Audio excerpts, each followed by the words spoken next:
Hey guys, welcome back to my channel. तो आज मैं आपके लिए एक वीडियो लाया हूँ जिसमें आपको बताऊंगा कि जो फिजिक्स की एनसीईआरटी है उसको कैसे पढ़ना है। देखिए, जो फिजिक्स की एनसीईआरटी है उसको अगर आप लाइन बाय लाइन पढ़ेंगे तो आपका बेसिकली काफ़ी टाइम वेस्ट होगा, क्योंकि जो कॉन्सेप्ट्स उसके अंदर बताए गए हैं वो होते मतलब जैसे वे आपने पढ़े होते हैं कॉन्सेप्ट्स, पर वो उनको बहुत लॉन्ग फॉर्म तरीके में बताते हैं, तो उतना पढ़ना आपके लिए नेसेसरी नहीं है। तो बेसिकली मैं आपके लिए तीन चीज़ लाया हूँ आज। एक तो है बेसिक, आपको पहले कॉन्सेप्ट पढ़ आपको पता होना चाहिए कि एनसीईआरटी में क्या क्या कॉन्सेप्ट्स दे रखे हैं और वो सारे आपको कॉन्सेप्ट्स पता है कि नहीं पता। सेकेंड ऑफ ऑल, अगर मान लीजिए कोई थियोरेटिकल चैप्टर है, ये तो जैसे कंसेप्चुअल चैप्टर जैसे एनएलएम हो गया या फिर वर्क एनर्जी पावर, इनके लिए है। अगर कोई थियोरेटिकल चैप्टर है जैसे सेमीकंडक्टर वगैरह, तो उसमें जस्ट वंस आप एक बार बैठ के रीडिंग लगा लीजिएगा, और अगर आपको कोई एक्स्ट्रा इन्फॉर्मेशन मिलती है वहाँ से तो वो प्लीज़ अंडरलाइन कर दीजिएगा, क्योंकि थियोरेटिकल इन्फॉर्मेशन एनसीईआरटी में अगर लिखी है तो वो there is a high chance कि वो पूछ सकते हैं वहाँ पे। और साथ ही साथ आपको जितने भी एग्जाम्पल्स सॉल्व एग्जाम्पल्स होते हैं हमारी एनसीईआरटी में, वो सारे के सारे सॉल्व एग्जाम्पल्स आपने करे होने चाहिए। और अगर आपने ध्यान से देखा हो तो हर एक चैप्टर के एंड में एक ब्लू बॉक्स होता है और उसके अंदर कुछ पॉइंट्स लिखे होते हैं, पॉइंट्स टू पॉन्डर। ये बेसिकली फैक्चुअल पॉइंट्स कह सकते हो या फिर मतलब थोड़ी एक्स्ट्रा इन्फॉर्मेशन देते हैं ये रिलेटेड टू योर कॉन्सेप्ट्स जो आपने उस चैप्टर में पढ़े हैं। और इनसे भी क्वेश्चन इजीली बना सकते हैं एग्जामिनर, और बहुत अच्छे ट्रिकी क्वेश्चन बन सकते हैं, क्योंकि बहुत बच्चे ये लोग नहीं पढ़ते तो स्किप हो जाता है। और साथ ही साथ आपको दोनों बैक एक्सरसाइजेस और एग्जाम्पलर प्रॉब्लम्स दोनों करने, क्योंकि इनके अंदर भी कभी कभी कोई फॉर्मूला, कोई यूजफुल फॉर्मूला कभी कभी ड्राइव करने के लिए बोल देते हैं। तो अगर वो आपने करा होगा तो आपको इजीली याद रह जाएगा, क्योंकि आपने ये फॉर्मूला पढ़ रखा है, जो आपको सीधा क्वेश्चन भी करवा सकता है नीट में। तो देखिए, मैं आपके लिए थोड़े एग्जाम्पल्स लाया हूँ, जैसे कि ये देखिए, ये motion in a plane chapter का एक क्वेश्चन है कि Galileo in his new book, Two New Sciences, stated that for elevations which exceed or fall short of 45 degree by equal amount, the ranges are equal. Prove this statement. तो basically ये कह रहा है, ये जो statement है ये वाली, for elevations which exceed or fall short of 45 by equal amount the ranges are equal. Basically ये कह रहा है कि दो एंगल्स जो कॉम्प्लीमेंट्री, मतलब कि अल्फा, मान लो एक ने को हमने अल्फा में फेंका और दूसरे को हमने बीटा में फेंका, तो वो कह रहा है कि alpha plus beta equal to 90 degree है, ये दे रखा है। तो अब वो ये बोल रहा है कि प्रूव करो कि ये दोनों की रेंजेस सेम होंगी। अच्छा भाई, तो यहाँ पहले प्रूव कर देते हैं। आर हमारा कितना होता है, u square sine 2 theta upon g. तो अल्फ़ा के लिए लिखते हैं, तो आर ऑफ अल्फ़ा वो होगी u square sine 2 alpha upon g. ठीक है, अब बीटा के लिए लिखते हैं, और इस इक्वेशन से हम बता सकते हैं कि बीटा इज 90 माइनस अल्फा।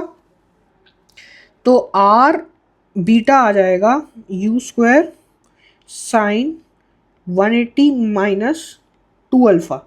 मैंने जस्ट बीटा की जगह 90 माइनस 2 अल्फा पुट कर दिया था अपॉन जी।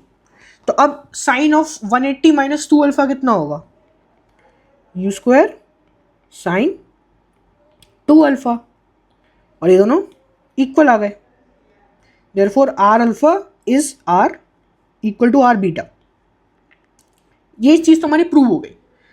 अब अगर हम थोड़ा और सोचें इनके बारे में, तो इन दोनों इस क्वेश्चन से हम दो चीज़ें और निकाल सकते हैं। देखो, एक है, हम दोनों की हाइट लिख लेते हैं पहले। एच अल्फा कितना होगा, u square sine square, sorry, u square sine square alpha upon 2g।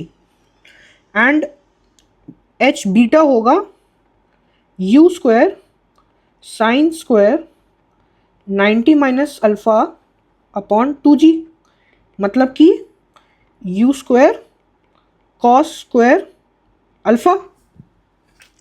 अब आप इन दोनों को मल्टीप्लाई कर दीजिए, h alpha into H beta. तो h alpha H beta is equals to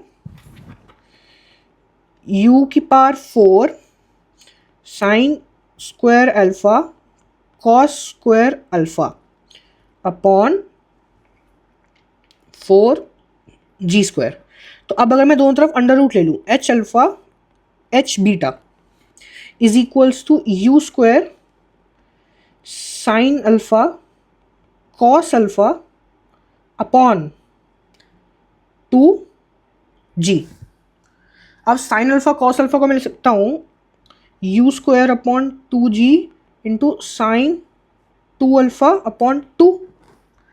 तो ये आ जाएगा हमारे पास 1/4 into u square sine 2 alpha upon 4 upon g और ये हमारी क्या थी, रेंज। तो इसका मतलब हमारे एक पास एक और फॉर्मूला है कि एच अल्फा एच बीटा का मल्टीप्लाई करो, रूट ले लो, this is equals to R/4। ठीक है। तो बेसिकली जो दोनों की हाइट है, मैक्सिमम हाइट, उनको जब मल्टीप्लाई करोगे और स्क्वायर रूट लोगे तो वो जो वैल्यू आएगी that will be the common range, दोनों की सेम रेंज है, डिवाइड बाय 4। ये एक इंपॉर्टेंट फॉर्मूला आ जाता है, इससे डायरेक्ट क्वेश्चन आ चुका है जेईई मेंस में भी। तो ये बहुत इंपॉर्टेंट फॉर्मूला है। साथ ही साथ एक और इंपॉर्टेंट फॉर्मूला हो जाता है, अगर आप इसको भी ड्राइव करें तो कर सकते हैं, T1 टी मतलब टी अल्फा टी बीटा, जो मतलब टाइम पीरियड ऑफ फ्लाइट है, is equals to 2 times R/G। ये भी एक इंपॉर्टेंट फॉर्मूला इसी से डराइव होता है कि जब अल्फा और बीटा कॉम्प्लीमेंट्री एंगल्स हो तो ये दोनों, ये चीज़ भी ट्रू होती है R alpha equal to R beta, ये चीज़ भी ट्रू होती है कि root H alpha into H beta is equal to R/4, and ये चीज़ भी ट्रू होती है कि T alpha T beta is equal to 2 into ठीक है। तो ये एक इंपॉर्टेंट फॉर्मूलाज निकलते हैं इस एक एग्जाम्पल से। एक एग्जाम्पल देख लो कितने सारे इंपॉर्टेंट फॉर्मूलाज ड्राइव हो रहे हैं। तो अब एक और चीज़ आपको बताऊंगा कि जो एग्जाम्पलर है, अगर आपने इसका एग्जाम्पलर करा होगा, एग्जाम्पलर प्रॉब्लम्स इस चैप्टर के, तो आपको ये पता चला होगा कि एक क्वेश्चन है जिसमें वो बोल रखा है कि भाई एक तो होते एक, आपने एक प्रोजेक्टाइल को ऐसे फेंका और वो ऐसे करके यहाँ लैंड कर गया सेम हाइट लेवल पे, पर वो ये कह रहा है कि अब मान लो मैंने इसको किसी हाइट h से फेंका, ऐसे, ये एक्चुअल ग्राउंड है, मतलब यहाँ हाइट से फेंका हमने, और अब हमने क्या करा, इसको ये ऐसे नीचे और आ गया और नीचे आ गया आगे। तो वो बोल रहा है कि ये अगर कुछ वैल्यू है x, ये वैल्यू जो हमारी, अगर एक प्लेन फ्लैट ग्राउंड होता तो उसके अंदर रेंज r होती। तो वो ये बोल रहा, एक ड्राइव करना था एक फॉर्मूला कि कितनी हाइट होनी चाहिए मिनिमम ताकि ये x डिस्टेंस और आगे जाए compare to the normal range. तो उसके लिए हमारे पास एक फॉर्मूला ड्राइव हुआ था, अगर आपको याद हो तो बताना भाई, x देखा हो तो ये था। ठीक है, ये थीटा एंगल है, यहाँ पे tan थीटा भी आता है।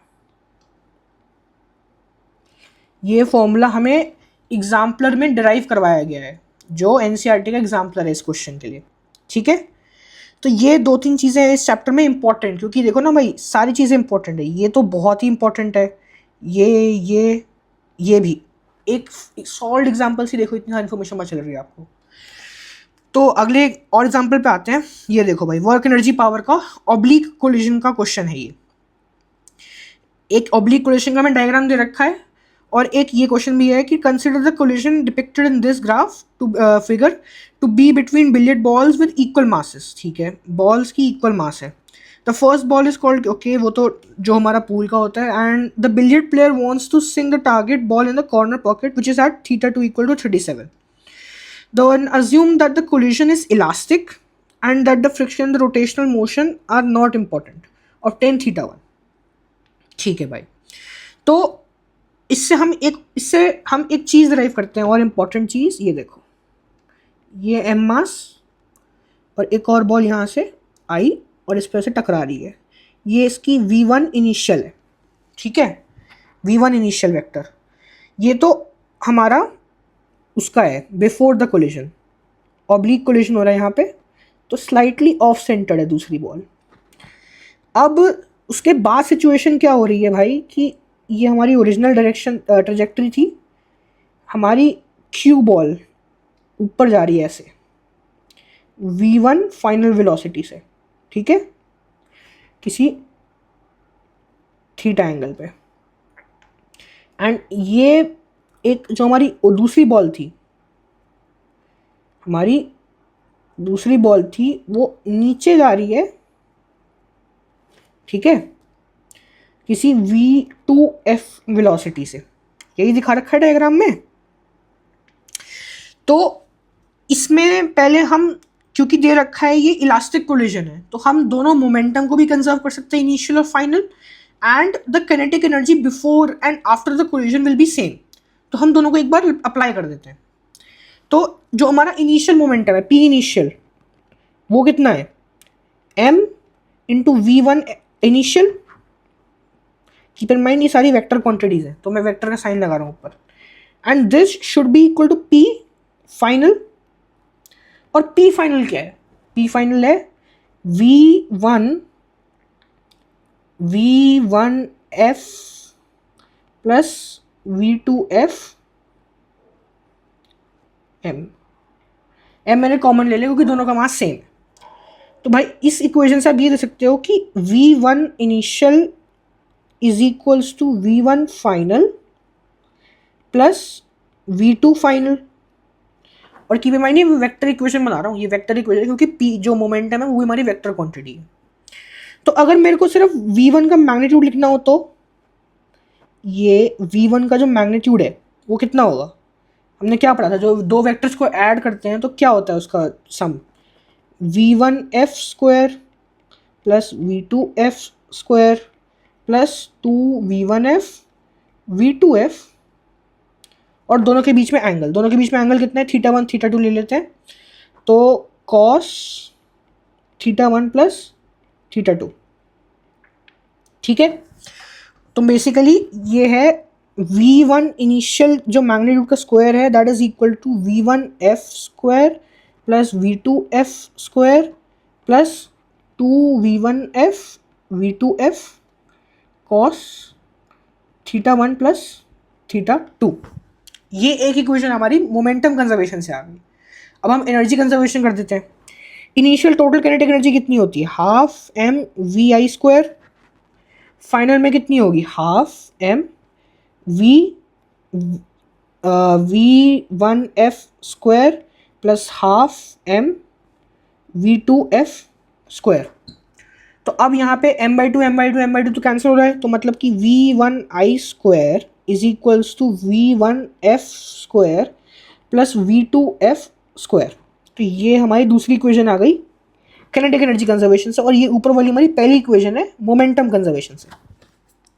अब जरा इन दो इक्वेशन को कंपेयर करो तो मैं एक चीज़ पता चलेगी, इन दोनों इक्वेशन में सिर्फ एक डिफरेंस है कि ये जो लास्ट टर्म है पहली इक्वेशन में, ये वाली कॉस थीटा वाली, ये इसमें गायब है। तो हम ये बोलेंगे कि भाई दोनों इक्वेशन तो ट्रू हैं, क्योंकि इलास्टिक कोलिजन है तो दोनों इक्वेशन उसको ट्रू होना ही पड़ेगा। तो इसका मतलब कि ये जो लास्ट वाली चीज़ है, लास्ट टर्म है, ये ज़ीरो है।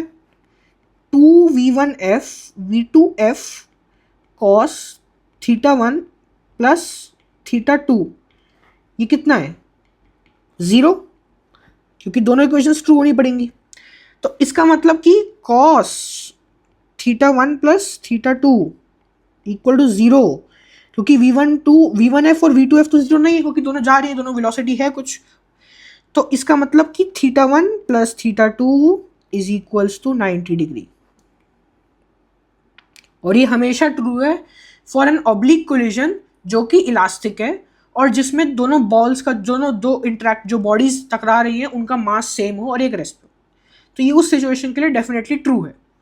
तो अब अगर हम क्वेश्चन पे वापस आए तो ये बोल रहा था कि θ2 इज 37, ये 37 है, तो θ1 बोलना था कितना आएगा 53। तो इससे भी हमारी एक इंपॉर्टेंट डेरिवेशन आती है कि ऑब्लिक कोलिजन में, इलास्टिक ऑब्लिक कोलिजन में जिनमें सेम मास है बॉल्स का, तो उसमें θ1 प्लस θ2 90 डिग्री आता है। तो चलिए एक और एग्जाम्पल की तरफ बढ़ते हैं। ये है क्लास 12th का, ये भी इसके पॉइंट्स टू पॉन्डर से ही लिया है मैंने एनसीईआरटी से।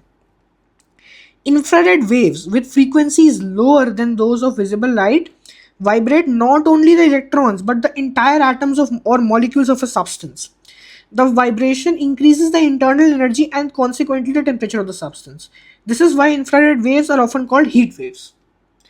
यहाँ से एक important assertion बन रहा है, समझ रहे हो? Assertion बन जाएगा सीधा ऐसे, ये देखो assertion है infrared infrared waves are called heat waves. Reason बता देंगे वो लोग कि infrared light vibrates entire atoms or molecules